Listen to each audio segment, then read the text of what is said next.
Bonjour à tous et à toutes, je suis le pasteur Sorel Marais et c'est un plaisir pour moi de pouvoir partager vraiment ce message avec vous.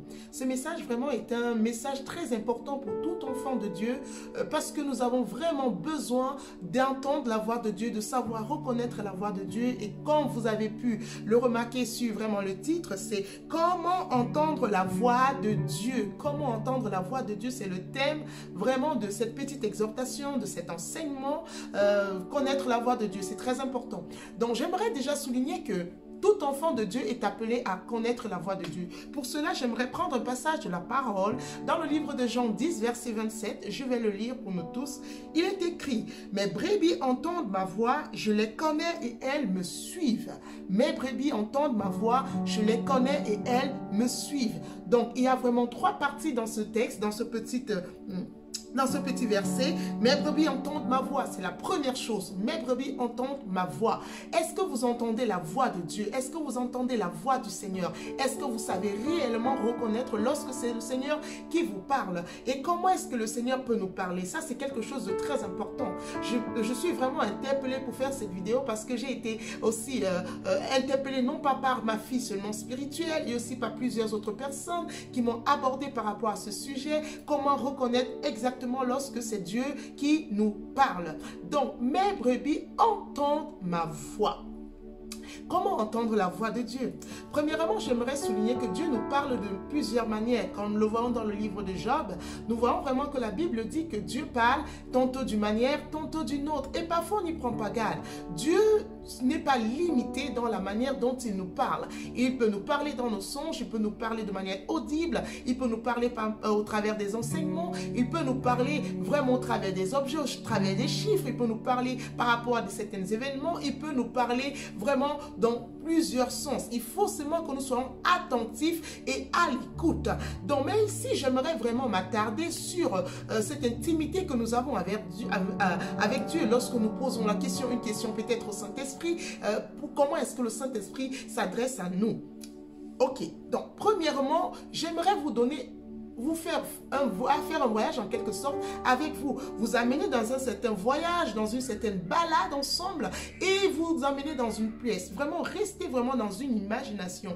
Imaginez que vous entrez dans une pièce. Il fait tout noir et c'est vraiment très sombre. Vous n'arrivez à rien, absolument à rien percevoir. Et au milieu de ces ténèbres, vous entendez une voix qui vous dit « Je vous aime » par exemple. Ou alors vous entendez une voix qui vous dit « Ok, tu vas avancer à droite, tu vas aller à gauche, tu vas faire ci ou tu vas faire ça. » Peu importe. Cette voix, vous l'entendez vous parler, mais vous ne savez pas, vous ne pouvez pas identifier qui. Est-ce que, de qui vient cette voix, de qui vient ce message. Donc, c'est ce qui se passe souvent avec plusieurs enfants de Dieu. Parfois, nous sommes là et il y a des pensées qui viennent dans notre esprit, il y a des pensées qui viennent des paroles qui viennent dans nos pensées, il y a des messages qui viennent, il y a parfois dans notre cœur, nous entendons quelque chose, mais on se pose la question, est-ce que c'est de moi? Est-ce que c'est du diable?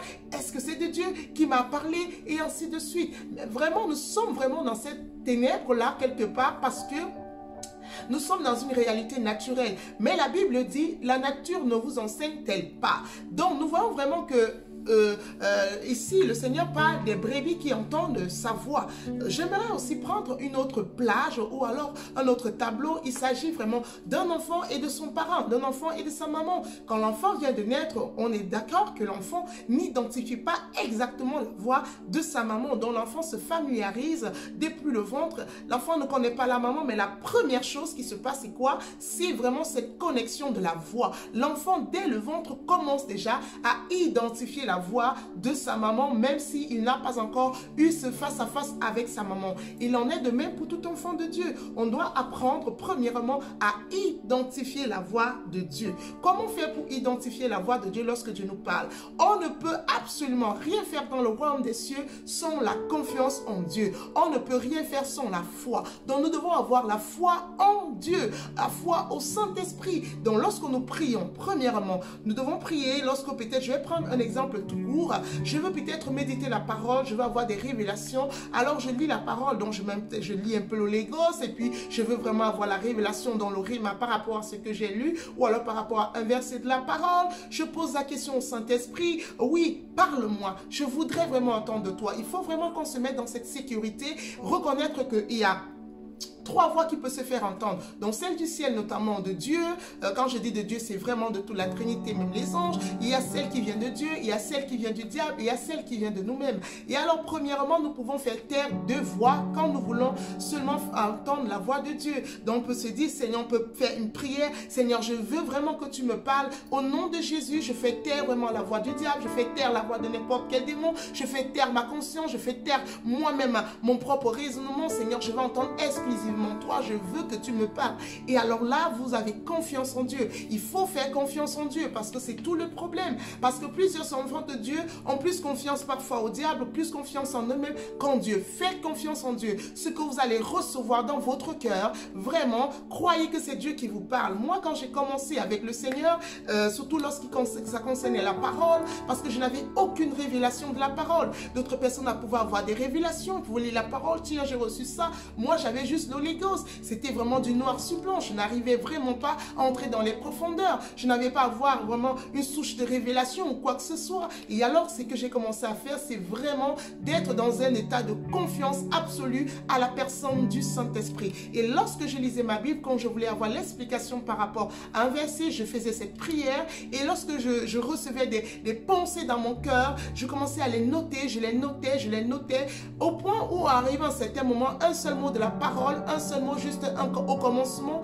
je pouvais écrire des livres et des livres. Je me rappelle encore la première fois que j'ai fait cette expérience glorieuse avec vraiment la personne du Saint-Esprit, où j'ai vraiment brisé les barrières, où j'ai commencé à lui faire totalement confiance. Et pas totalement confiance, mais où j'ai commencé vraiment à voir les révélations. C'est vraiment sur le mot obéissance. Enfants, obéissez à vos parents. Et il a mis un feu de projecteur sur le mot obéissance. Et j'ai écrit des pages et des pages seulement par rapport à ce mot. Et alors, je vous encourage aussi à faire de même, parce que vous savez quoi? Le Saint-Esprit nous parle. Il nous parle et il nous parle encore. Il suffit juste que nous lui laissons vraiment la possibilité de le faire. Il est un gentleman. Il ne va jamais vous forcer la main, mais il se laisse vraiment disponible pour vous parler, pour vous donner des directions, pour vous donner des conseils, et croyez que c'est lui. Donc, vraiment, premièrement, vous faites cela, et qu'est-ce qui va se passer dans un sens? Dans un premier moment, vous allez commencer à entendre des voix. Donc là, je vous mets dans une sécurité comme l'enfant qui est avec sa maman, parce qu'ils ne sont que deux. La maman, lorsque le bébé est dans le ventre de maman, ce n'est que maman, le plus souvent, c'est maman qui parle. Donc, l'enfant est vraiment dans ce cadre étroit avec la maman, et c'est très facile pour l'enfant de reconnaître la voix. Donc, plus vous allez être dans des moments intimes avec le Seigneur, avec le Saint-Esprit, où vous faites cette prière, où vous faites taire toute autre voix, et que ce n'est que la voix du Saint-Esprit qui a le libre champ pour venir à vous, vous allez commencer à identifier vraiment la voix de Dieu. Mes brebis entendent ma voix. Le Seigneur dit c'est sa voix qu'ils entendent. Donc, il faut vraiment être dans la sécurité. Et la Bible dit que lorsque vous priez, croyez que ce que vous avez demandé, vous l'avez reçu.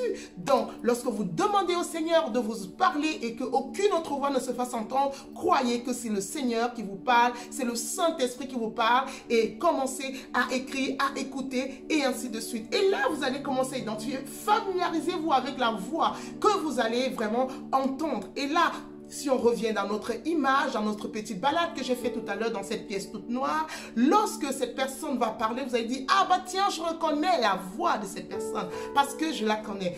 Ok, ça c'est un premier point, ça c'est vraiment le B.A.B.A. Maintenant, on passe au niveau, à un niveau supérieur, on monte de level.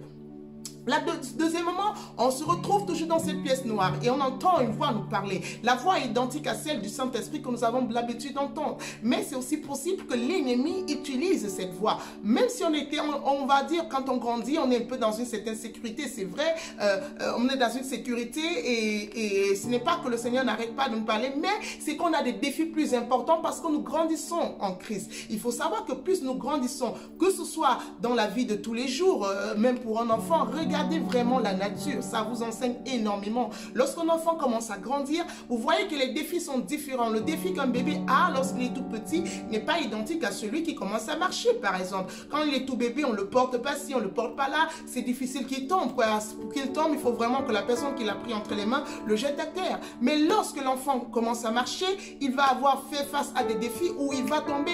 Mais le parent, il est toujours là. Vous voyez que cette sécurité que l'enfant avait lorsqu'il était tout bébé, et il perd la sécurité parce qu'il faut qu'il commence à se débrouiller tout seul et il peut tomber, mais le parent n'est jamais loin. Donc, dans un deuxième temps, dites-vous que même si vous vous trompez, parce que ça peut arriver un moment où vous avez cru entendre la voix de Dieu, pourtant ce n'était pas la voix, ça avait l'air d'être identique, vous avez peut-être fait cette petite prière, mais ça ne s'est pas passé comme ça. Croyez une chose, même si vous tombez, le Seigneur est là. Vous êtes un enfant qui commence à marcher et le Seigneur sera toujours là comme une maman est là. Le Saint-Esprit est comme cette maman qui sera toujours là pour vous relever lorsque vous tombez. Mais elle n'est pas loin, elle regarde, elle voit comment vous allez faire pour commencer à faire les premiers, les deuxièmes, les troisièmes pas et après, allez hop, vous allez courir et ce sera différent. Donc maintenant, et vous allez facilement reconnaître la voix. Donc ce qui se passe dans un deuxième temps, c'est qu'une personne peut aussi entrer, pourtant ce n'est pas véritable cette personne. Mais comment faire pour reconnaître la voix quand on voit dans les médias et tout ça, répéter, reproduire exactement la voix, de telle sorte que derrière une porte, on pourra se dire, ah bah tiens, c'est le président qui est en train de parler. Pourquoi? Parce que cette personne a le talent, le don de pouvoir imiter la voix avec justesse et on a du mal à faire la différence entre le vrai et le faux. Et c'est ce qui se passe même parfois avec les dons, avec la manifestation de la puissance, on a du mal à faire entre le vrai et le faux. Donc, mais dans notre maturité spirituelle, c'est encore un autre niveau. C'est qu'il va mettre, il va falloir mettre en place. C'est vraiment une autre chose. Ce sera la connaissance de la personne qui s'adresse à nous. Mes brebis entendent ma voix. Je les connais. Dieu nous connaît et elles me suivent. Il faut suivre le Seigneur. Le Seigneur a dit une chose très importante. Je suis le chemin, la vérité et la vie. Nul ne vient au Père que par moi. Donc, nous devons marcher sur le chemin. Nous devons suivre le chemin. Et comment suivre le chemin? C'est vraiment dans la pratique de la parole de Dieu, lire la parole, s'affectionner à la parole, parce que tout ça nous sécurise. Vraiment, il faut savoir que le monde spirituel est un monde sans limite, où on entend tout, où on voit tout. Parce qu'il faut comprendre que quand on commence à entendre, après on va commencer à voir des visions, et après on va commencer peut-être à avoir des songes prophétiques, être transporté, ravi en esprit, tous ces paramètres-là. Et c'est pourquoi il nous faut une sécurité, et cette sécurité ne se trouve que dans la parole de Dieu. Et vous savez notamment que le diable aussi connaît la parole de Dieu. Parfois, il peut prendre des versets pour vraiment vous faire croire des choses. Si vous êtes vraiment ancré dans la parole, vous allez comprendre que si vous entendez une voix qui va vous dire, allez, vas-y, jette-toi de ce pont, vous allez comprendre que cette voix ne vient pas de Dieu, exactement comme le Seigneur Jésus-Christ. Parce que quand on voit au désert, quand il a été tenté par le diable, l'ennemi est venu dire, hé, dans le livre de Somme, il n'a pas dit exactement comme ça, mais c'est dans le livre de Somme 91 où c'est écrit que ils te porteront de peur que ton pied ne heurte contre une pierre. Et alors il a dit, mais jette-toi, il y a les anges qui vont venir. La parole de Dieu l'a dit. Donc, on ne tente pas Dieu. Le Seigneur l'a dit, on ne tentera pas l'Éternel. Tu ne tenteras point l'Éternel, ton Dieu. Et alors, il faut connaître la parole. C'est très important. Ça nous sécurise, ça nous fait trier les voix que nous entendons. Et parce qu'en certains moments, le diable va forcer, pour nous mettre des mauvaises pensées, pour nous dire ceci ou cela. Mais lorsqu'on connaît la parole de Dieu, on sait comment notre Seigneur peut s'adresser à nous. Vous savez, un je t'aime d'une personne avec qui vous êtes tous les jours, même si dans le noir, sera différent d'un autre je t'aime d'une personne qui veut se faire passer pour votre bien-aimé ou votre bien-aimé. Donc, il faut vraiment être en communion permanente avec le Seigneur. Moi, j'aimerais vraiment souligner quelque chose de très important. Quelque chose qui fait souvent braquer la personne du Saint-Esprit, parce que la Bible dit que n'attristez pas le Saint-Esprit, parce que Dieu chérit le Saint-Esprit qu'il a mis en nous. Et c'est ce Saint-Esprit vraiment qui va vraiment nous emmener, nous entraîner dans notre croissance spirituelle de tous les jours. La confiance absolue. Faites confiance au Saint-Esprit.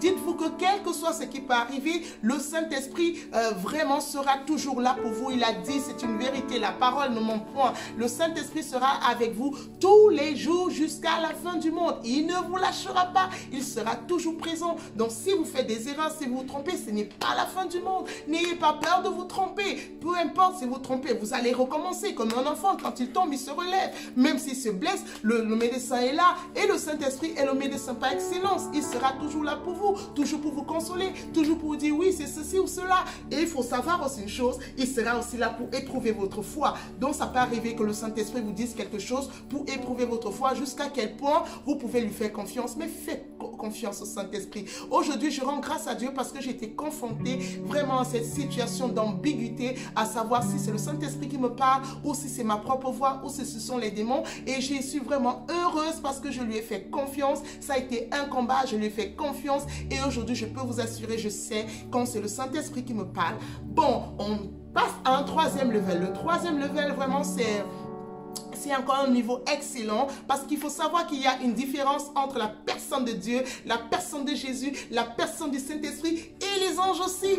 Oui, les anges peuvent nous parler, les anges peuvent vraiment avoir un message pour nous, mais il faut savoir reconnaître quand c'est Dieu qui nous parle, quand c'est Jésus qui nous parle, quand c'est le Saint-Esprit et aussi quand c'est un ange. Là, c'est vraiment encore une dimension supérieure pour pouvoir identifier. Il faut savoir quand c'est le Père qui parle, il a une attitude. Même dans l'attitude, là, ce n'est pas juste au niveau du son, mais c'est même dans l'attitude dont il nous parle, la manière dont il s'adresse. Vraiment, même l'environnement est différent. Lorsque c'est Jésus, c'est pareil, et lorsque c'est le Saint-Esprit, c'est tout autre chose. Et aussi les anges. Mais ça, ce sera l'objet d'une autre exhortation, l'objet dans notre enseignement. Que Dieu vous bénisse et je vous encourage vraiment à faire des commentaires, à laisser un petit message si vous avez été béni et aussi si vous avez vraiment connu une expérience nouvelle avec la personne du Saint-Esprit, avec cette dimension surnaturelle qui est notre véritable nature divine. Que Dieu vous bénisse abondamment.